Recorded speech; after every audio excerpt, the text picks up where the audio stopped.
Hey everyone, my name is Taps, and what an AMA, right?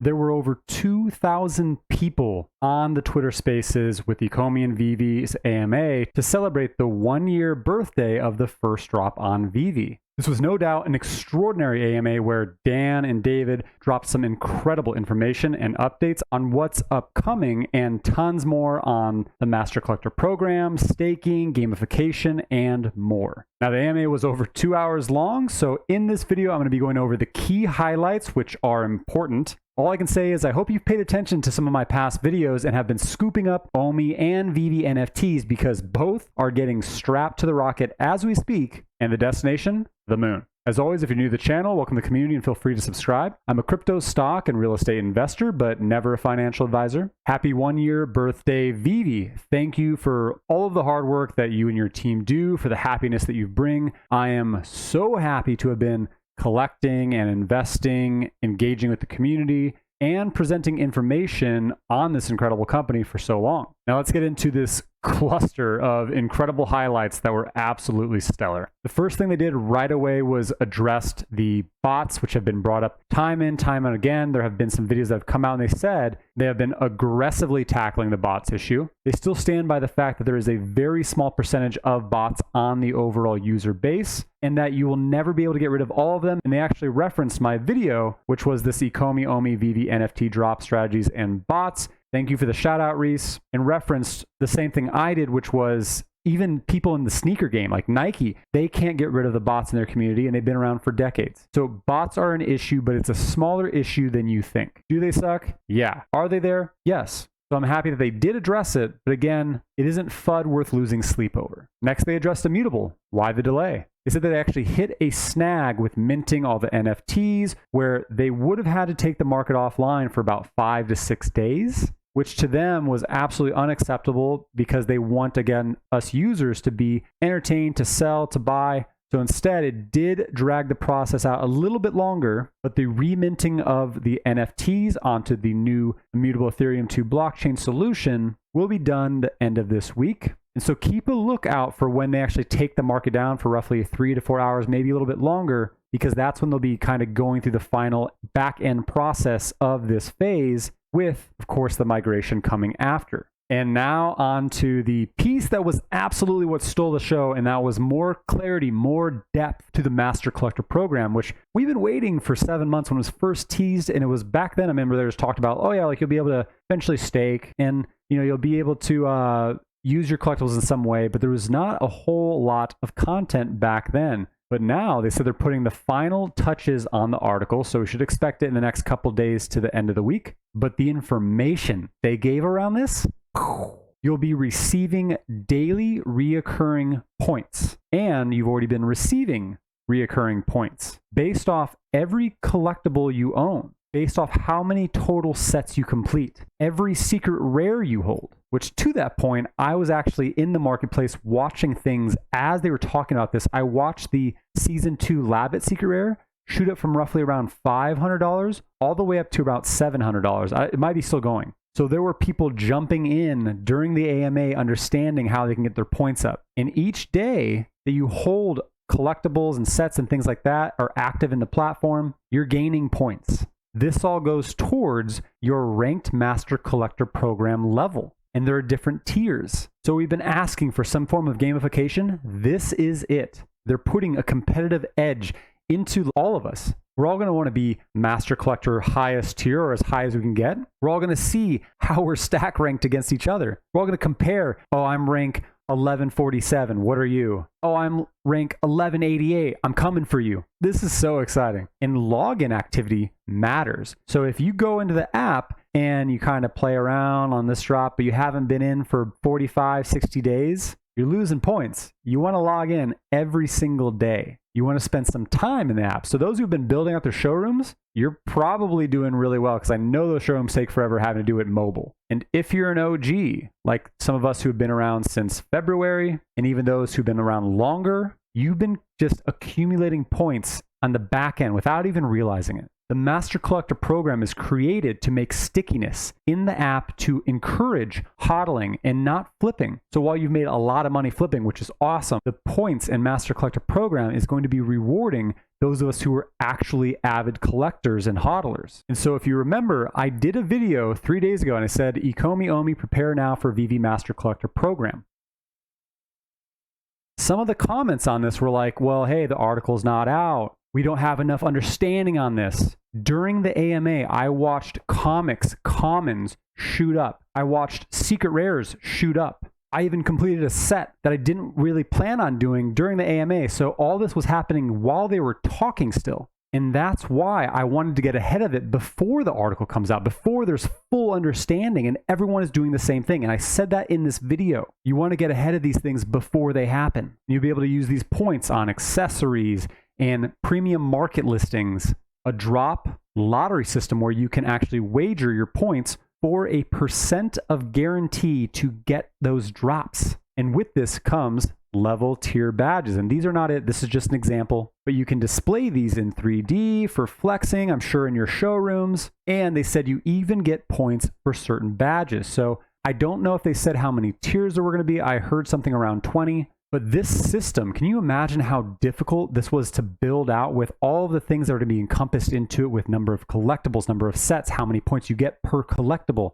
This is vast and complicated and intricate, and I'm very excited to see how they weigh this out and how they build the tiers and rank everyone. And then they spoke about Master Collector Program Pro. Now, this is a program where you can pay a monthly subscription fee, which they said would be a small amount. So I'm going to just go ahead and guess it's going to be roughly $10, $20 every month for an extra % on points on all activity, some exclusive content, expanded functionality like potentially renting your collectibles, auto bidding, and the ability to display rarity and edition number next to the collectibles. I mean, sign me up, right? Like, I already spend so much of my budget every single month now on Veve collectibles. So of course us OGs are going to be in, but this is great also for the new users coming in, right? Because they want to get an edge in how they can catch up to those of us who've been avidly collecting. I mean, think about it. You spend what, like $7 on Crunchyroll and $10 on Hulu and $16 on Netflix or whatever. How much time do you spend engaging in the community? How much time do you spend in the app? How much time do you spend watching us and our YouTube videos? To have those kind of perks just makes sense. So Master Collector Program Pro, I'm all in. And then they spoke about staking. So I just spoke about how this is becoming with Master Collector Program if they are holding true to what they said 7 months ago. And they said it is still tied to the Master Collector Program. And there will be 3 tiers, which will give benefits, of course, in actual drops and perks, and will actually unlock OMI benefits that are tied to, I'm sure, collectibles and probably the VeveVerse. And if I were to guess, I would bet that the tiers are based on how long you're locking up your OMI. So if you're unfamiliar with staking, usually you would lock it up for anywhere like most or like a minimum, like a week or 20 days. But you can actually lock up your coins for all the way up to a year a lot of the time. So I'm guessing that highest tier, that 3 tier, and of course all the perks kind of absorb down and there's different levels, would probably be you lock up your OMI for a year, which is perfect for us who aren't selling until it hits 20 to 40 cents. And we already know this, but again, they touched on it, that OMI to NFT is coming. You'll actually be able to directly buy, sell collectibles with OMI. That's that utility, staking, being able to actually use your OMI on NFTs so you're not always having to use fiat. This is what people outside of the community have been saying, well, there's no utility to OMI. There it is. Or those who were in early and they never saw this can now come back. They also said there's going to be a collectible lottery and an OMI lottery. So they didn't give a whole lot of details around this, but essentially you'll be able to double your chances if you're staking OMI. So again, more incentive to hodl, stake, and create a very, very strong utility for OMI. But we already had this kind of great divide, right? Like there were some who invested in OMI, but not Veve. And then there were some that only bought collectibles, but didn't buy OMI. But now we're starting to see that true mesh, how they are absolutely symbiotic and support each other. And that is what brings more value to OMI, which is still very, very undervalued. And it even introduces now a third element that almost acts as its own currency in a way, because they're going to be collected and coveted and competitive. And that is the points that are coming in the Master Collector Program, which they said you'll be able to use on premium market listings, accessories, and more. And they touched a little bit on the VeveVerse again and said that you'll be able to buy land, of course, with OMI out of Veve, which does burn the OMI out of circulation. So when you think about how much OMI there is and that we're burning millions, we haven't even begun, people. When accessories come, when even bigger brands than Marvel come, when land comes, think about how much people have spent in other metaverses, let alone even games. So you'll be able to spend OMI directly on homes in the VeveVerse and avatars and accessories, all with OMI and exclusive content. So if you're only collecting Veve collectibles but haven't invested in OMI, there's going to be some exclusive content that is meant for OMI holders. So you don't think those avid collectors aren't going to FOMO buy OMI? Oh, I can't stop smiling.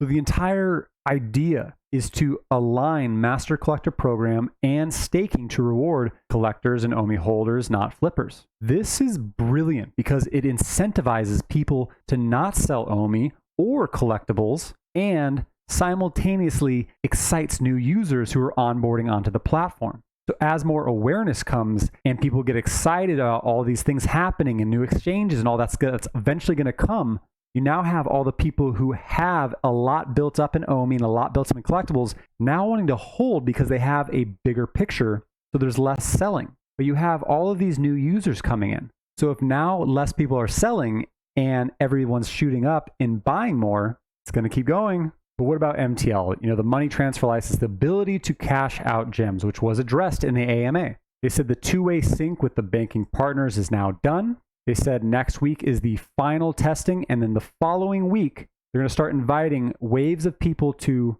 basically start the process, start using, beta testing it, and then it'll be launched to everyone else. So yes, there have been absolute delays on the deadlines, but you don't want to mess with people's money, so they want to make sure that you have everything ironed out to a T perfect, and then we're off to the races, folks. It's no longer you can make gems and have to collect USDT off the app. You'll be able to directly cash out into fiat. They also touched on Showroom version 2, which is right around the corner. So we should soon be seeing a big upgrade to our showrooms. And of course, you don't just get the incredible look and view of this new one, but you also have almost like a mini art gallery that you can just kind of place things how you want. They also touched on the web platform version. So integrating OMI wallet, payment systems, web showrooms has very much been a process. And so they didn't give a hard ETA, but they did say it is coming this year. So based on all the other things that have a much higher priority, I would say probably sometime in December, but who knows? And just a reminder that they gave out for those of you who are like, oh, I loaded up, X amount of gems to go for this drop and then I didn't get it. So now I have all these gems. They reiterated that you don't actually need to preload gems. So if you jam that button and you get the drop, you can then click buy now, and then you can go to that screen, add the gems that you need for the drop. Next, they touched on DesignerCon. So DesignerCon is November 12th through the 14th. I touched on it in my last video, and they said not only will Alex and Trevor be there, but Reese will be there as well. This is going to be 3 days of drops or some of the very exciting big artists there, which will be working in collaboration with Veve, who is the first ever NFT partner of the event. They even mentioned something around Ron English and the rabbit grin, which they didn't say that there'll be a drop around this, but they brought up a point to say, I think like his rabbit grin will be there. They didn't say they're doing a drop around it, but I just thought it was kind of interesting that they mentioned this again, which we have heard that the rabbit grin with real collectible version will be coming eventually. But this is the first time that there's actually be essentially a con meet with the Ecomi team and several of us Ecomi fam who are going to be at this event. We're going to have an actual in-person drop party. I'm so excited for this. I've already booked my hotel. You can expect I will be live streaming. I will be doing many things around this. More details to come closer to the event. And then David being David, always, a little bit loose-lipped and gets so excited he wants to tell us more. He even said you can expect to see bigger brands coming, like fashion brands that and see every day, brands that you are very, very familiar with. He mentioned look out for some car brands coming, which we saw GM.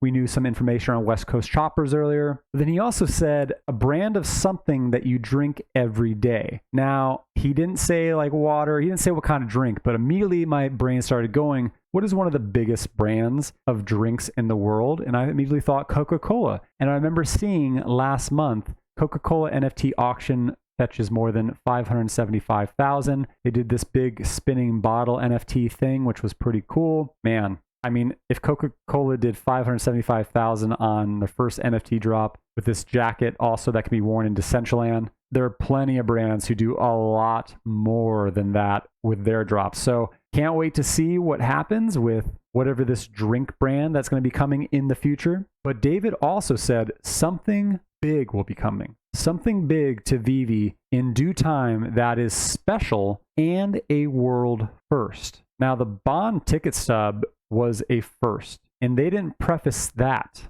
So that means whatever this first is has to be absolutely disruptive. And in true Veve fashion, I'm sure it is going to wildly surprise all of us. And with their birthday, season 2 ends. So we're now on to season 3, and we've already gotten a glimpse at what the next drop is, which is on Saturday, October 16th, where we'll actually be having season 2 of Harley Quinn, which the original season was on the first season, where we have artist Michael Turner with this Harley Quinn for 40 gems, 7,500 editions. This really cool one from Mingju Helen Chen for 50 gems, 5,500 uncommon. This one from Steve Kiwus for 70 gems, 3,200 rare. And this is definitely the one I want. I think it's hilarious. It's Frank Cho's Harley Quinn, 90 gems, 1,700 ultra rare. So now with season 3 upon us, we now have season 2 and season 1 very much in the rear view, but not in collecting. There's a lot of value in previous seasons, previous drops. And as these seasons go, our user base is going to continue to grow. So I imagine we're going to start seeing an uplift on additions. So season 1 becomes more valuable as more seasons go. Season 2 just got more valuable with season 3 being released. Where do you think we'll be once we're in season 5 and season 8? So the beginning of September, I released this video and said, get ready for what's about to happen. OMI's price more than doubled. In this video, a week or two after that video, I showed proof that bigger whales in the broader NFT market are scooping up Veve collectibles in secret in anticipation of OpenSea. Most of the collectibles values doubled, and the comics absolutely took off shortly after. I'm in no way gloating or trying to be egotistical, as I don't have a crystal ball or anything, but I believe, like many others, I can read the writing on wall even when it's written in a fine pencil, before it's written in a bold Sharpie for all to see and understand. And I'm telling you now, they're incentivizing OMI hodlers with staking, OMI to NFT, perks, tons of utility that we've needed, and more. So when these articles come out, when this happens, OMI is taking off and not looking back. They're incentivizing us hungry Veve collectors with gamification, points, land, benefits, perks, and user activity, which also encourages manic collecting and hodling, let alone OpenSea. So Veve NFT prices are going to shoot up. So are all of these catalysts and things that we've been looking forward to going to happen tomorrow? No, but many are in a week, couple weeks, month, before the end of the year. But I don't know about you, but I prefer to invest in something before major news happens. I don't want to buy Amazon stock when it's $3,000 a share. I want to buy it at $18 a share when it first went public in 1997. That's how it feels to be here and now with OMI and Veve. And crypto moves a lot faster than stocks, my friends. Make sure that you've prepped for this massive tidal wave that OMI and Veve are about to bring. It's going to shake the crypto and NFT world and surprise many. As always, I hope you found my content valuable, and if so, please hit the like button and leave a comment down below. The likes and comments appease the algo overlords and help my channel to continue to grow. And if you haven't yet, please hit the subscribe button and notification bell for future content. That's it for today. I'm Taps. Thank you for your time, and happy trading.